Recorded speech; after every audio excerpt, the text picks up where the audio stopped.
इच्छा, आशा, अपेक्षा, आकांक्षा, यही सब मानव समाज के चालक होते हैं। नहीं,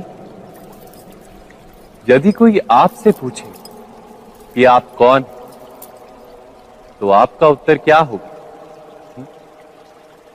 विचार कीजिए।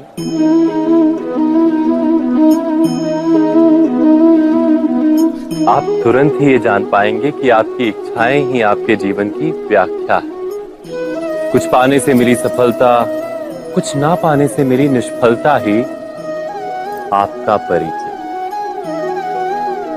अधिकतर लोग ऐसे जीते हैं कि स्वयं भीतर से मरते रहते हैं, किंतु अपनी इच्छाओं को नहीं मार पाते।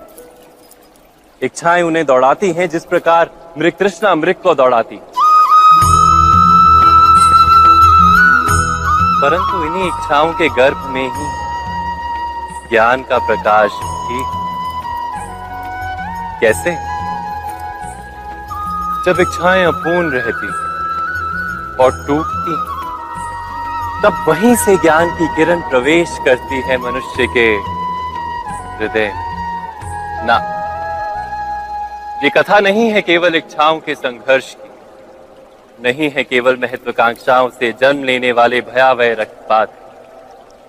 ये कथा है इच्छाओं के गर्भ से उदित होते हुए ज्ञान की। मैं वासुदेव कृष्ण आप सभी को निमंत्रण देता हूं इस यात्रा पे चलने का, जो जीवन का मर्म सिखाएगी, मनुष्य का धर्म सिखाएगी, कीचड़ से उठकर कमल बनने का कर्म सिखाएगी।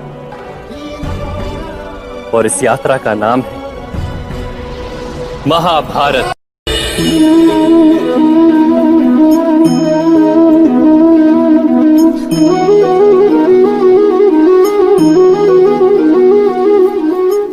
संतानों के भविष्य को सुख से भरने का प्रयत्न करना, यही हर माता पिता का प्रथम कर्तव्य होता है, जिन्हें आप इस संसार में लाएं और जिनके कर्मों से ये जगत आपका भी परिचय पाएगा भविष्य में। उनके भविष्य के सुख की योजना करने से अधिक महत्व और हो भी क्या सकता है। किंतु सुख और सुरक्षा, क्या ये मनुष्य के कर्मों से प्राप्त नहीं होते?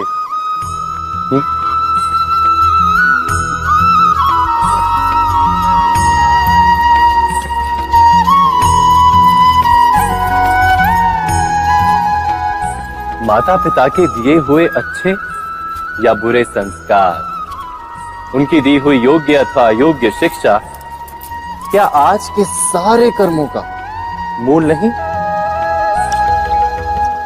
संस्कार और शिक्षा से बनता है मनुष्य का चरित्र।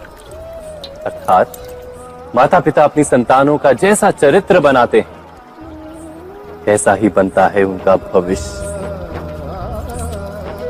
किंतु फिर भी अधिकतर माता पिता अपनी संतानों का भविष्य सुरक्षित करने की चिंता में उनका चरित्र निर्माण का कार्य भूल ही जाते हैं। वस्तुतः जो माता पिता अपनी संतानों के भविष्य की चिंता करते हैं, उनकी संतानों को कोई लाभ नहीं होता। किंतु जो माता पिता अपने संतानों के भविष्य की नहीं, उनके चरित्र का निर्माण करते हैं, उन संतानों की प्रशस्ति समस्त संसार करता है। स्वयं विचार कीजिए।